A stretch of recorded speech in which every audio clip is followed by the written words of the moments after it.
안녕하세요. 진백국어입니다. 오늘은 강속어 시험이 어려운 이유에 대해서 간단히 설명드리고자 이렇게 영상을 준비해 봤습니다. 강속어 시험 어려운 거 다들 알고 강속어 입학하셨는데 사실은 소문 들었던 것보다 생각했던 것보다 더 많이 어렵고 준비하기가 힘들어요. 이렇게 이런 생각들 많이 드실 거예요. 그래서 그런 것들이 왜 강속어의 어떤 특징 때문에 그런 건지 좀 설명을 드려보도록 하겠습니다. 일단은 이게 21년도 1학년 1학기 기말 시험범위입니다. 딱 보시면 아시겠지만 일반적인 고등학교의 한 2.5배 정도에 되는 범위라고 봐주셔도 될 것 같아요. 예를 들어서 여기 보이는 바른 언어 생활 문법 파트 있잖아요. 이게 이제 소위 말하는 의문론과 한글 맞춤법인데 어지간한 학교는 이 파트를 두 개로 쪼개서 시험을 봐요. 하나는 중간고사, 하나는 기말고사 이런 식으로 보는데 강속어는 이런 것들을 그냥 한 학기에 한 시험에 같이 봅니다. 음, 그리고 이 파트가 사실은 절대 쉽지 않습니다. 미리 고등국어를 준비하지 않았던 친구들이 이 파트를 맨 처음 접했다면 이 내용 자체를 숙지하는 것 자체가 굉장히 어려운 파트여서 강서고에서 열심히 공부해 보겠다고 하던 친구들도 이 파트를 공부하다가 굉장히 좀 힘들어하고 굉장히 내가 잘할 수 있을까 의기소침해지게 하는 파트가 여기입니다. 그리고 또 하나는 이번에는 고전시가 작품을 좀 많이 넣었어요. 그리고 여기 나오는 작품들이 절대 쉬운 작품도 아니고 짧은 작품도 아닙니다. 그래서 여기 나오는 서경별급 같은 경우에는 다른 학교 같은 경우에는 이제 고등학교 2학년 때 들어가는 게 보통이에요. 왜냐면 문학 교과서가 2학년 거거든요. 그게 이제 거기에 저 서경별급이 들어가 있어요. 그리고 이제 여기 나와 있는 선상탄이 좀 굉장히 어려운 작품인데 어려운 이유를 좀 보여드릴게요. 여기 딱 보시면 아시겠지만 전체적으로 한자로 시작해서 한자로 끝나요.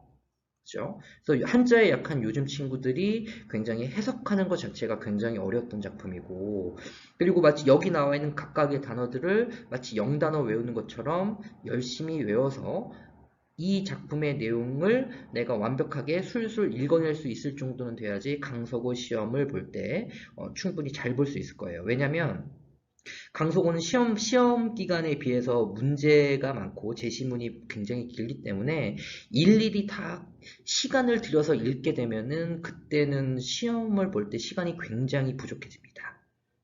어떻게 보면 거의 뭐 영어 제시문 시험 준비하듯이 이 내용을 좀 달달달 숙지하고 시작해야 되는 그런 모습을 보였다고 할 수 있습니다.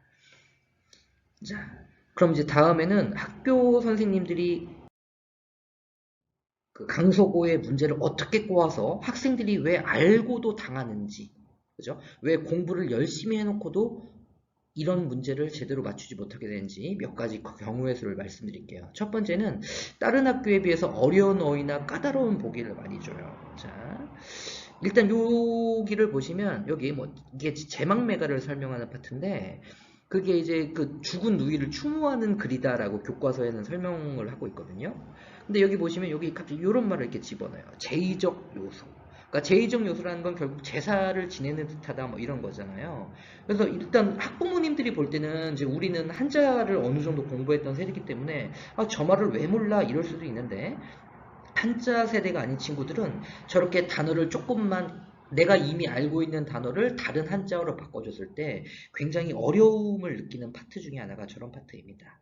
그리고 요거는 좀 보시면 되게 어이없을 수도 있어요. 여기 보시면 이게 구연을 목적으로 창작되었다 이러잖아요. 물론 이거를 저희가 뭐 구연 동화라든지 이렇게 맥락이 자연스럽게 전달되는 상황에서 구연이라는 말이 나오면 이 단어가 무슨 뜻인지 모를 사람은 없어요.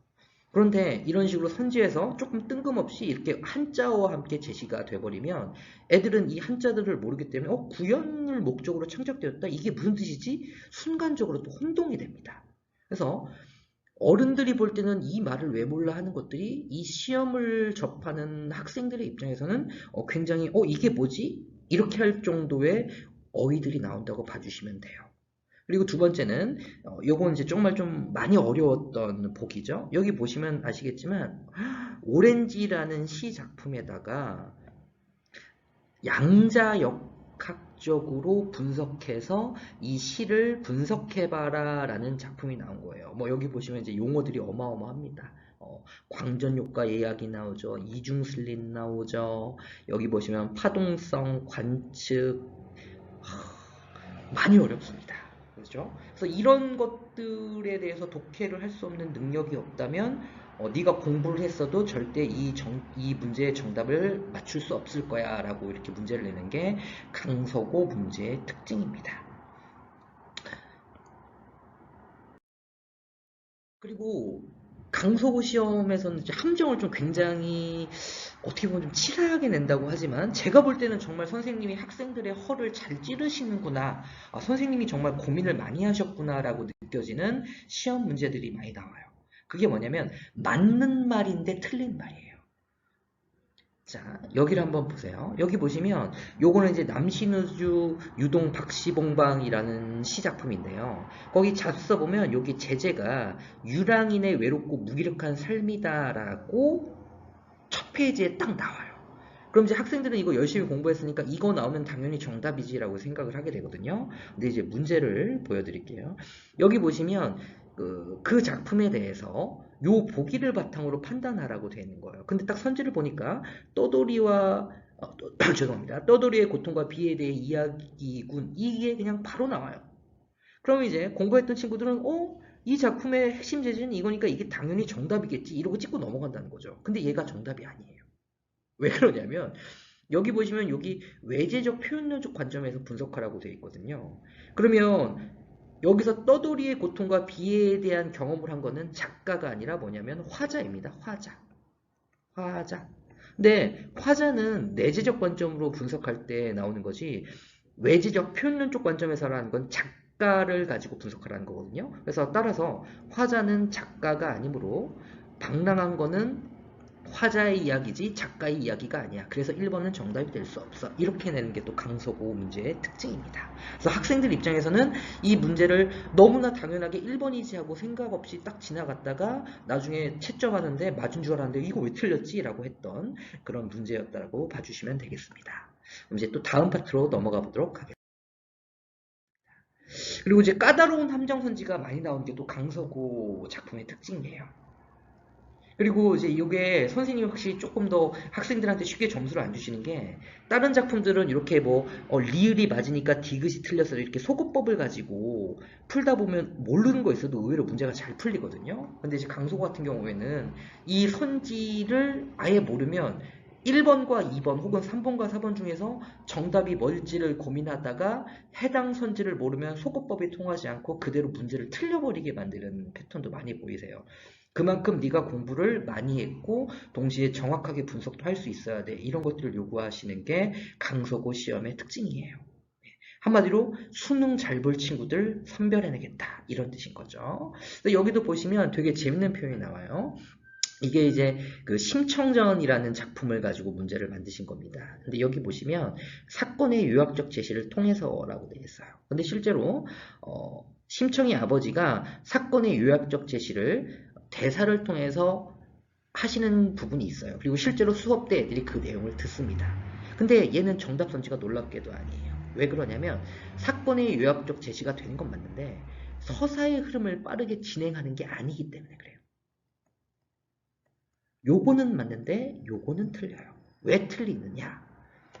이거는 인배 대사기 때문에 사건의 흐름을 빨리빨리 넘어가게 해주는 그런 성격이 아니라는 거죠.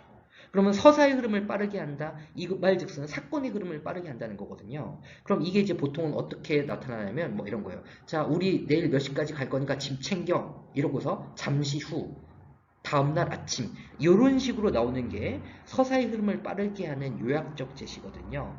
뭐 이런 식으로 나오는 거죠. 그들은 밤새 짐을 열심히 챙겼다. 그리고 날이 밝았다. 이렇게 나와야지 서사의 흐름을 빠르게 하는 요약적 제시가 됩니다. 그래서 친구들 입장에서는 사건의 요약적 제시를 통해 이거 심청정 모델 들었던 얘기인데 맞아. 그러니까 얘는 맞는 선지 이렇게 해서 이 문제를 틀리게 되는 패턴을 보이더라고요. 그러니까 이런 것들이 이제 강서고 시험을 어렵게 만드는 몇 가지 패턴들입니다. 그러면 이제 그럼 강서고 대비 어떻게 해야 됩니까? 사실은 어떻게 보면 좀 뻔한 얘기일 수 있는데 일단 다양하고 꾸준하고 정확하게라는 것들을 기본으로 깔고 가야 돼요. 그런데 다른 학교는 이렇게 다양하고 꾸준하고 정확하게 공부를 하면 그리고 상당히 좋은 성적을 얻을 수 있거든요. 근데 이제 강서구에는 워낙 공부 잘하는 친구들이 있기 때문에 다양하게 꾸준하게 정확하게라는 방식을 지켜주는 게 강서구에서 기본은 따라갈 수 있는 기본 소양이 된다라는 거예요. 뭐 다양하게라는 건 무슨 뜻이냐? 당연히 여러 가지 기출 문제들, 여러 가지 패턴의 문제를 풀어봐야 되겠죠. 그죠? 그리고 꾸준하게 무슨 뜻이에요?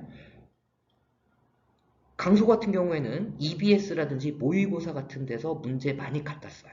그럼 이 말 뜻은 무슨 뜻이냐? 고1이지만 미리미리 EBS 수능 특강 이런 것들을 열심히 풀어놓고 있어야 되고 모의고사 열심히 풀고 있어야 돼를 강조하는 거예요.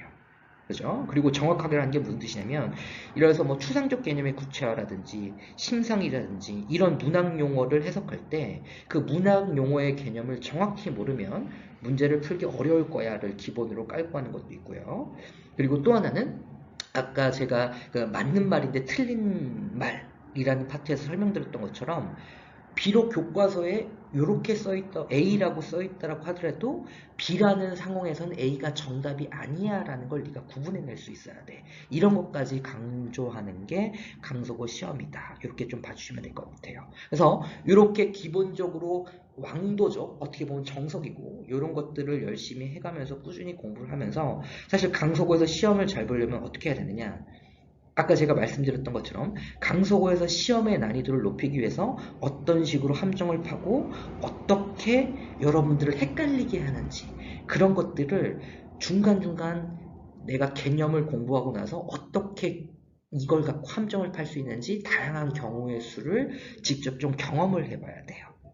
그래서 이런 것들을 한 번이라도 좀 들어봐서 아, 이런 식으로 함정을 만드는구나 라는 개념을 잡고 있으면 실제로 문제를 풀 때 그런 함정에 속지 않을 확률이 비약적으로 높아집니다.